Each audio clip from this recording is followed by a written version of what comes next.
I need your hard copy. Thanks.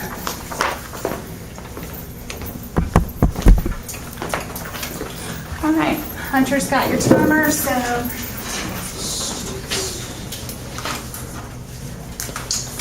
whenever you're ready.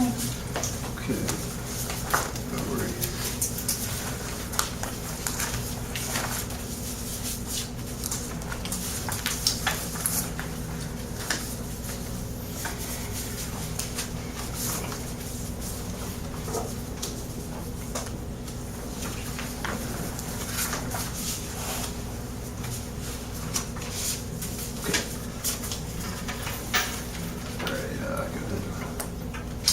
Okay, what do we have to be thankful for?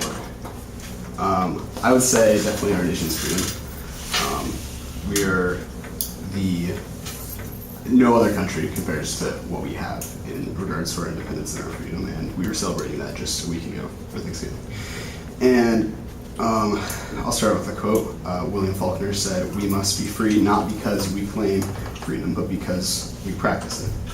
So it's not just our word, we back it up. And especially us at Liberty, our nation is founded on liberty and freedom, and we can reflect that. We practice our own independence and want others in our country to be independent. So if we see people in our country that aren't independent, then what does that say? Like, being American is all about independence. Well, there are people that are dependent on the government or country, and we want to minimize that. But the way our country is headed, that is not happening. Is the amount of people that are dependent are growing.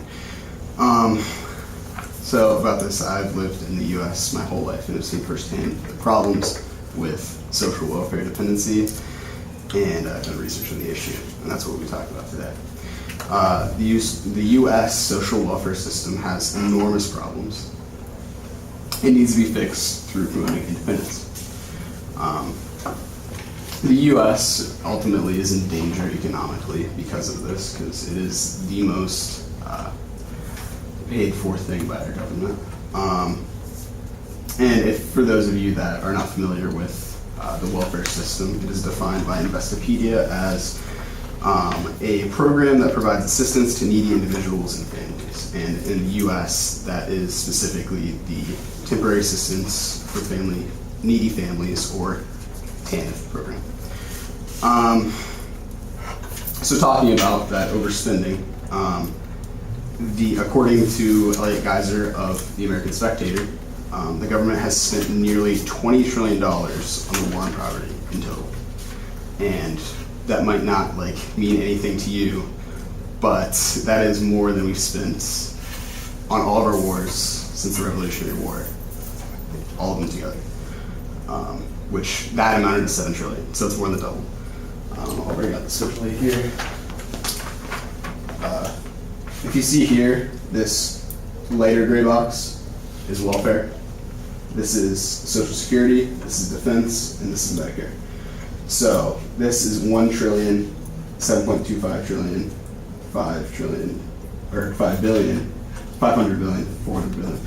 And the significance behind this is the welfare program, people in it aren't necessarily working for it. It's government aid to them because they're in poverty.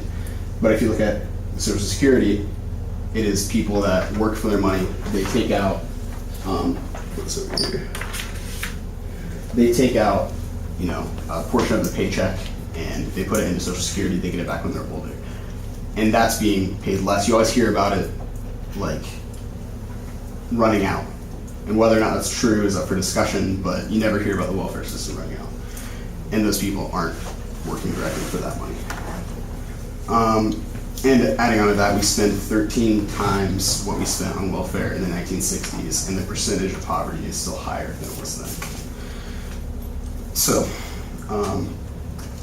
on top of all of this wasteful spending, you'd think, well, our welfare system's great, it's really helping out poor people. Well, the contrary is actually true. It really just fails to do its job. According to Michael Tomer and Todd DeHaven, the 1996 Welfare Reform Act which was seen as successful, limits welfare recipients to 5 years. And on paper, this works, and they stop receiving welfare after 5 years, and they get out of welfare, they're ready to go into the workforce. But there are a lot of exemptions and other things for people to get around this. And it just ends up making people dependent. And they just don't feel that they need to get out of the place that they're at and become self-promoting, working for their own money. And in 2009, only 32% of welfare recipients were working. On top of this, single mother homes have a poverty rate of 44.5%. And this is kind of like, you're like, yeah, obviously they're going to have a higher poverty rate than married couples, which have a poverty rate of 7.8%. But the welfare program today actually gives incentives and it gives more to families of poverty that are single mothers. So what that means is when there's a father in the situation, depending on how much he makes, it can actually hinder them financially, and it can be a burden.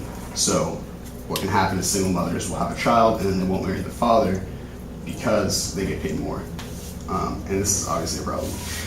Well, I've talked about all these issues. Well, how can they be fixed? Ultimately, we want to change welfare to where it promotes independence among the welfare recipients so that they may be promoting the American dream and being self-sufficient and eliminating counterproductive incentives. Peter Ferrara from Forbes states that inequality between the top and bottom 20% of the workforce is mainly because the top is working 16 times more than the bottom 20%. That's according to the Census Bureau. And if we ultimately make the welfare system promote jobs for all the welfare recipients, like all this money we're spending, put it into jobs and have them working, and that'll promote, flourish the economy. And on top of that, have families stay together, give them incentives for 2 parents, and not encourage single family homes. And I'm not saying penalize it, with just one mother, but just add incentives to have a father in the situation. And this will be even more benefit than economically. Obviously, it's better to have a father in the home. So, to conclude, we can fix the welfare system together. It doesn't do the job now, and it's our responsibility to help those in need, and it's not doing that now. It's a temporary thing, and it's just causing more and more people to be under welfare. Call your local congressman. People will tell you that, but it's true. If enough people do it, it'll really help, and it is our responsibility to do that. Deuteronomy 15:11 says, "There will always be poor people in the land. Therefore, I command you to be open-handed toward your brothers and toward the poor and needy in your land." So it is our responsibility under God to take care of the poor in America, and you should take these steps to do that. Thank you. 802.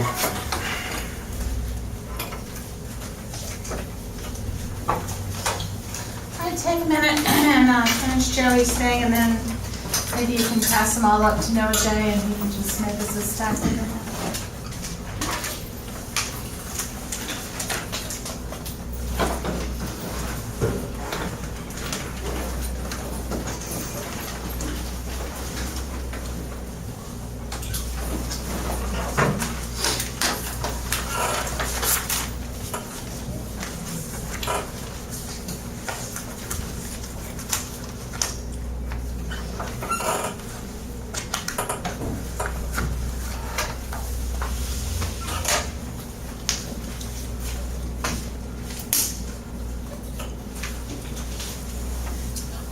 Get those finished up.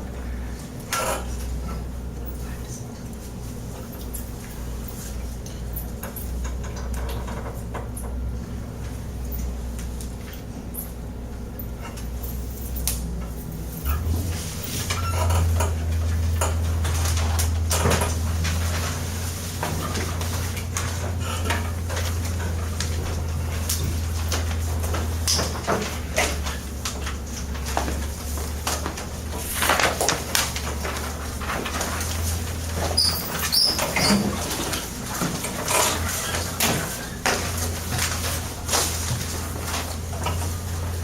right, Mr. Nelson, you're up.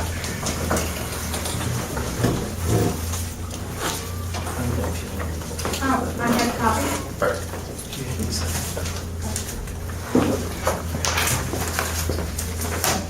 Thanks, though, Noah, just in case I lost it. Wait. I wrote the wrong. I put Noah's name.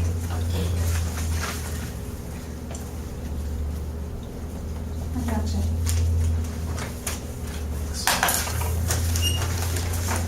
All right, whenever you and Hutch are ready.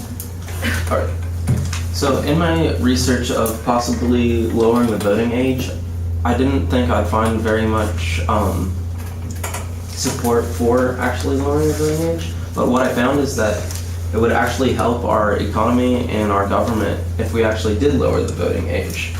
So my motive for listening is that there's a strong possibility that the voting age actually will be lowered in the next couple of decades, and my credibility statement is that I've actually done the research and it's pretty interesting. So if kids are allowed to have jobs, I'm sure a lot of you guys had jobs when you were in high school. If you are allowed to have jobs, if you're allowed to pay taxes, why shouldn't we be allowed to vote at younger ages, like 15 or 16? I mean, there's $9.7 billion of sales tax, just from kids that are under the age of 18. And 80% of teens have worked some sort of jobs even before they even graduate. So, like looking through social media, you may see a bunch of political interest in teens. And I thought this was kind of interesting that even though they're not even allowed to vote yet, there's a lot of interest in the next campaign. And I even asked some of my friends who are still in high school what they thought about the next presidential election, and I was kind of surprised about how they could carry on a conversation about it, and they actually knew a lot about the topic. So if the lowering age were to be lowered, if the voting age were to be lowered, there would be a spike in political interest, and that spike would probably stick with most of these kids for the rest of their lives. A lot of kids have the mentality of, if I can't participate, why should I even bother doing the research? Why should I even be interested in politics? So if we would lower that voting age, there would actually be an increase in the amount of kids that would want to get involved in politics. And about 71% of kids frequently ask their parents about voting, and 94% of kids consider voting to be an important part of our society, and that's from the National Youth Rights Association, a poll they had done. So we can actually see this implemented in Highfield, Maryland, and in Tacoma Park, Maryland. Both of them have lowered their, they're just outside of Washington, D.C. They've both lowered their municipal voting age to 16, actually. And there's tons of kids that got involved. One kid, he stood up in the community center at Tacoma Park. His name's Ben Miller, and actually gave a speech on it. And because of this, they actually lowered the age. And now kids that are 16 years old can now vote for their local senators and stuff. And the council voted 7-4 that the kids should be allowed to vote. So as I stated before, our country would benefit from the lowering of the voting age. And if youths are allowed to vote, allowed to hold jobs and pay taxes, why shouldn't they vote? Political interest would rise if they could vote. And we can already see this implemented in Hayesville, Maryland, and in Tacoma Parks. So we should do everything within our power to contact our government and get them to lower the age to see this spike in political interest so that more people will get involved in the future. Because I think it's our right and duty, if we're contributing members of society, that we should vote and vote for the next president and what he's going to do with our money. and this is a graph. There was 700 kids polled, and 43% of them said that you should be able to vote at age 16, and 47% of them said from 18 above, and then there's a few percentage down here at the bottom. But I just thought that was really interesting, that kids actually have a desire to be involved in our government. Thank you.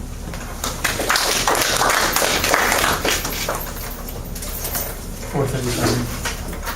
Say 37? Yeah. All right, take a minute and fill out now the sheet, please.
All right, you can pass that on up, please.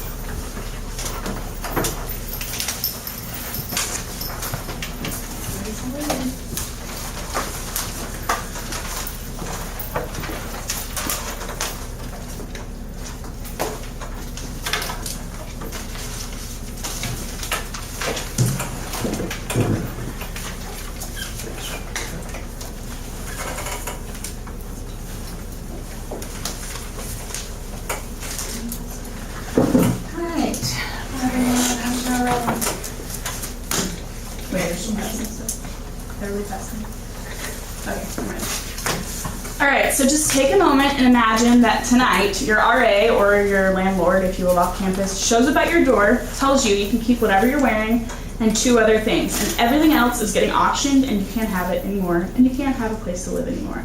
So now you're left, no roof over your head, and it's raining outside, sorry. So no shower, so I hope you're clean, and no car to drive, no food to eat, nothing. You guys are all looking at me like I'm absolutely insane, but the reality is that millions of people across America live like this every day. And in one city specifically called Skid Row, 50,000 live on the street and they call the curb their home.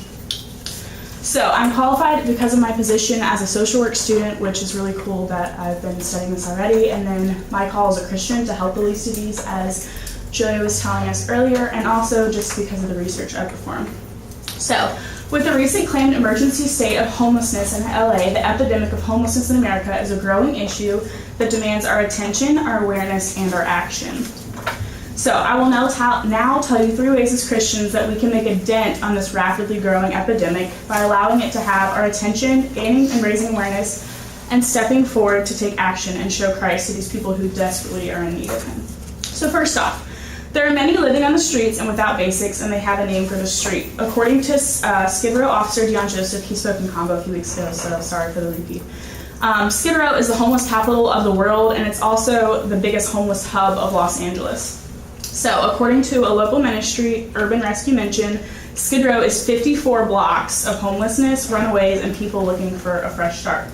So a lot of those people need a fresh start, but it's hard to get one. As I was watching videos and stuff, they were talking about how hard it is because what you're trying to escape is right there tempting you. So if you're trying to get rid of an addiction and you go live with people who are doing the same thing you're trying to walk away from, you're constantly being faced with that temptation. It's really hard for them to get away. So most of them can never recover or get out of that situation. So in addition, now that we're aware of this rising crisis, it's time for us to trust that if we were living like this, I have no doubt that our brothers and sisters in Christ would help us and aid us. So I don't know why us as Christians have so much trouble like helping them. Like we kind of look at it like like they're just homeless, like they're just gross. Like, but if we were in that situation, I would really hope that if I was in that situation, my brothers and sisters in Christ would help me. So, if it's time to tell others and bond together to lend a hand to the hundreds of helping hands. The first thing we can do is pray, obviously, and then to be the hands of tangible grace, we can partner with the slew of ministries that are right there on Skid Row, such as Urban Rescue Mission and the Dream Center. So according to the Dream Center's webpage, you can donate to help raise awareness and serve the people of Skid Row, or you can personally go and serve and like stay there. They have like a house upstairs where you can go and stay there, and like they provide people with water, hygiene products, and they even offer them a shuttle to church on Sundays. So just to kind of like be the tangible hands of grace, but also take them to a church where they can hear the gospel. So Urban Rescue Mission has several ways to partner, such as volunteering, donating, involving your church, giving out outreach kits, which is just like basic necessities like toothbrush, like snacks or something like that, just because they don't have access to any of this and they don't have jobs, so they can't have access to this. And then you can fundraise, or you can be a part of the urban experience, which is what I was talking about. You can go and stay upstairs and they kind of let you sleep, and then the people like come into the rescue house and you can just kind of like go downstairs and just talk with them and just be those tangible hands of grace. So lastly, scripture calls us to love the least of these and rise to the occasion to help those who are in poverty. Just as we are the children of God, they're also the children of God, so it's our job as their brothers and sisters. So Matthew 25:40 says, "Truly I say to you, whatever you've done for the least of these, you've done to me." And then Leviticus 25:35 and 36 says, "If your brother is poor and cannot maintain himself with you, you shall support him as though he were a stranger and a sojourner, and he shall live with you. Take no interest from him or his profit, but fear your God, that your brother may live beside you." So, I mean, we are so blessed here at Liberty, and we have so much, and a lot of people, I mean, I'm guilty of this, we're like, oh, we're college students, we can't do anything. But, like, the truth is, like I was just talking with a friend earlier, as much money as we spend on Lock Red and Cookout, we could be donating that elsewhere, and these people don't get to eat ever, and we're, like, going for a milkshake at midnight. So, in summary, we are called to be attentive and raise awareness and rise to action. So, I mean, I don't know what that looks like for you, but I just want to make you aware of this so that we can, together as brothers and sisters in Christ, rise and help these people, because like they don't have help, and like the temptation is all around them, and they've been living like this for so long that they don't think that there's a way out. So, as Christians called to action, it's our job to pray, help our brothers and sisters in Christ, and find a way to help them live a life of normalcy again. So I thank you for your time and for your willingness to help the citizens of Skid Row, and I pray that you will rise to the occasion and show Christ's love to the broken ones who need it most. 502. Sorry, take a few minutes and come through Austyn's evaluation. Oh well.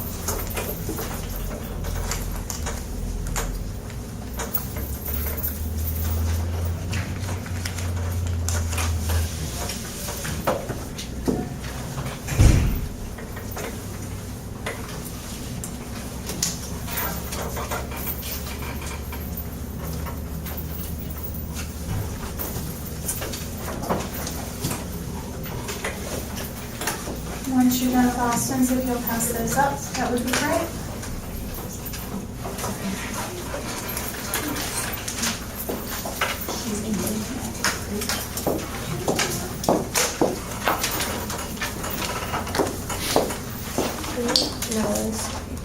I have one Noah. I got you. Who's collecting Austyn? I didn't hear you. Who's collecting Austyn? Pass them all up to Noah. And pass them over.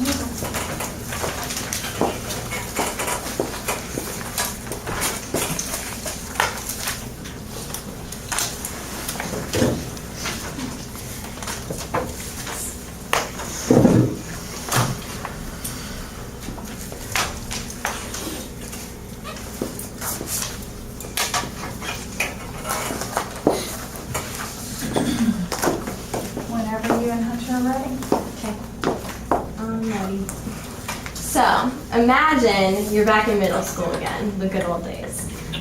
Middle school is known for a bunch of crazy teenagers who are obsessed with their hairstyles and their image, their personalities, but they have no idea what they're going to be doing in the next couple of years of their life. And they're happy about it too.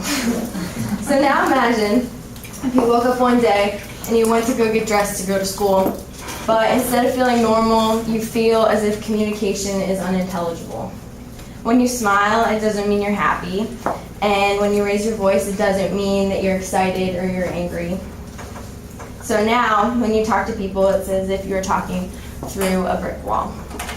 Instead of having complete control over your body, it's as if your body won't do what you want it to do. It's hard for you to do what you're told, to listen to directions, and it's impossible to live up to people's expectations of yourself. So welcome to the crazy world of autism. And that story was by a Nature website, it was really eye-opening to me. So a motive to listen to my speech is that everyone should be aware of autism, and because we'll come across people who do have autism, you're going to meet someone or probably have already met someone who has autism, and it's good to be able to know and understand what they're feeling, what they're going through, and all of that. So I'm credible because of the research I've done, and I'm a special ed major, so I've learned a lot through my classes, especially this semester. So students who have a disability, students who have autism may have a disability, but they can still learn and succeed in school with extra time and support. So my 3 main points that I'm going to go over are what autism is, what the signs and symptoms are, and how children with autism succeed in regular classrooms every day. So what is autism? This quote by Autism Speaks is really great. It's a little long, so bear with me. It says, autism spectrum disorder, or ASD, and autism are both general terms for a group of complex disorders of brain development. These disorders are characterized in varying degrees by difficulties in social interaction, verbal and nonverbal communication. So, like I said, that's by Autism Speaks, which is a huge organization that supports autism. So what actually causes autism? They don't really know what causes autism, which is kind of hard because people who have autism and like parents of kids who have kids who have autism, they don't know what causes it. It's not like, it's kind of like cancer. So there's no single cause for it. So now that we know what autism is, we can move on to our second point, which is what are the signs and symptoms. So kids who have autism generally they have a hard time communicating with people. Social cues aren't really there. They just don't know how to interact with people, and it's really hard for them, and it's hard to communicate their needs in different situations. So autism is mostly diagnosed between the ages of 2 and 3, which is really young. They can really pinpoint it down to like 2 and 3-year-olds. They're really little. They're tiny. So being able to figure out that they have autism at such an early age is really critical, because then throughout their life they can work with that. So autism ranges from verbal, having excellent test scores. They tend to test really well on SATs and ACTs, but they have a hard time relating to people. So my third point is how children with autism can succeed in a normal classroom. So a lot of kids who have autism will be in a special ed classroom, and special ed classrooms are great. They're designed to help with their specific needs. So every kid who is in a special ed classroom would have an IEP, which is basically a small book of what their needs are, their goals are, different things, how they will survive through school, basically. So kids with autism in regular classrooms, by having kids in regular classrooms, it will help them learn from their peers. So I have 2 charts here. It starts with, in 1975, they could diagnose 1 in 5,000 kids. And more recently, 2009, which isn't super recent, but it's the closest I could find, 110, so 1 in 110 kids. So autism is growing. They don't really know why it's growing. And then my second chart is about different classrooms. So the dark blue is regular ed, the light blue is mixed and special ed, so inclusion, like I'm talking about, which I think I'm pretty supportive of inclusion, and then all special ed is purple. So, my redemptive purpose, I have a verse, Jeremiah 1:5, and it says, "Before I formed you in the womb, I knew you. Before you were born, I set you apart. I appointed you as a prophet to the nations." So, students with autism may have a disability, but they can still learn and succeed in a regular classroom with extra time and support. So I hope that through my speech, you guys will be able to see the encouragement and the just the ability of these students, that they can learn and they can grow, and that they're all very smart and bright kids. So.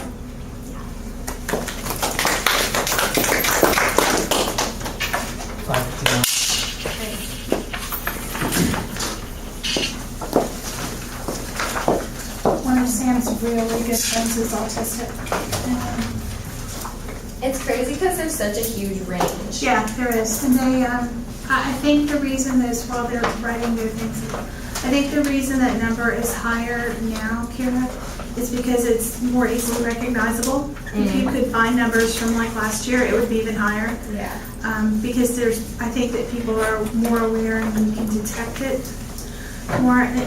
The sad thing is, so many teachers, and having been in that field for a lot of years, don't know how to deal with it. Yeah. They're not trained, and now that public schools have gone to not inclusion, a lot of them, they're in the general ed classes, and then teachers don't give them the best learning environment, I think, which is really a shame. So I know that Luke struggles a lot, and they finally moved him to a private school, to the they're not Catholic, and they moved him over to Holy Cross, to the Catholic school, because they have someone over there that deals specifically with autism. And so they moved him there just for that. If you guys will finish up, here's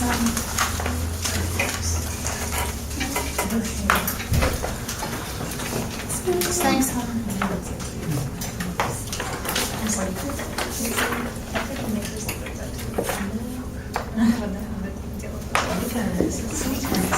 Thank you much. You guys will get those finished up so that Rachel can. That's fine. Rushed a little foot hair faster. What? Sorry, we're my girls, and she's like, it's because I live with Rachel. She does have beautiful hair, doesn't she? Give us just a minute, Rachel, because Okay. they're still writing somebody else's. They're not going to be paying attention to you.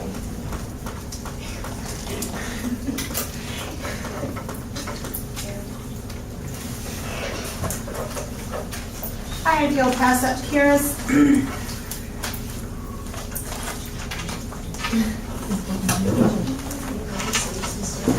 All right, whenever you and Hunter are ready. Imagine being distracted for only a few seconds while driving. This could be the difference between life or death. Distracted driving is such a real and dangerous problem in the United States. Since driving is such an essential part of our lives, I would like to discuss some many areas that cause these distractions and how we can avoid them. I have been driving for many years, and I've also done some research on this topic. Distracted driving is dangerous and can be avoided.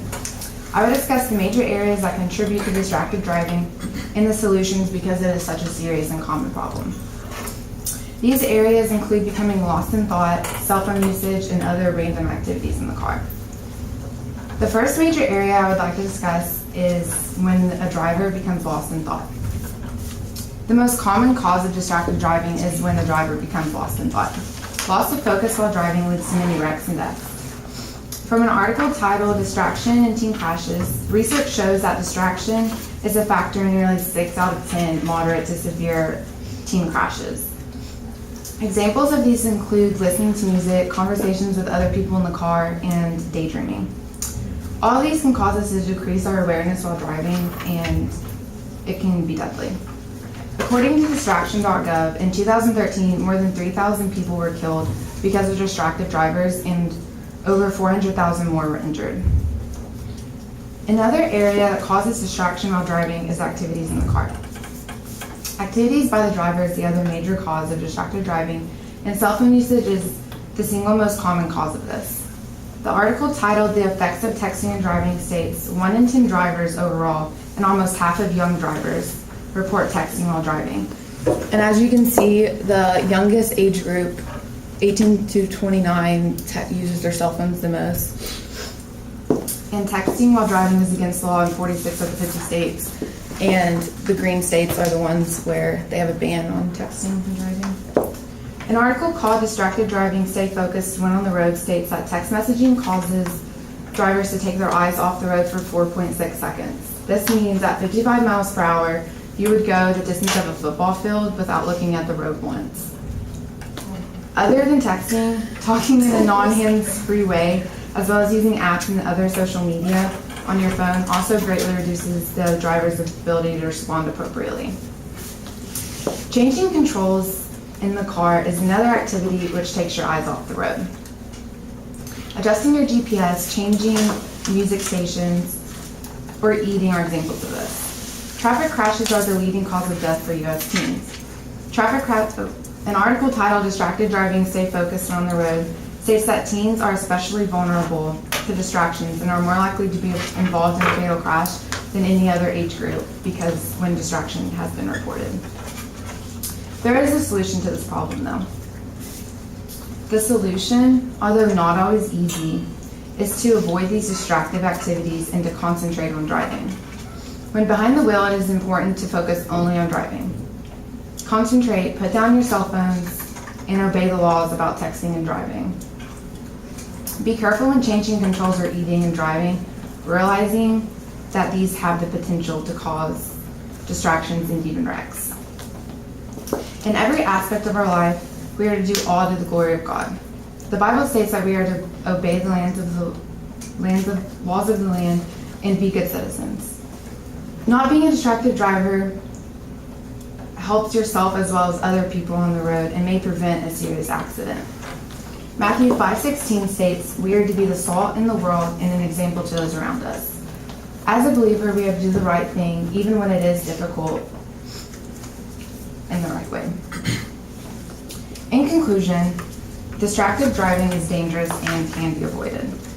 These distractions I have discussed can result in injuries or even death, and it is really easy to avoid them.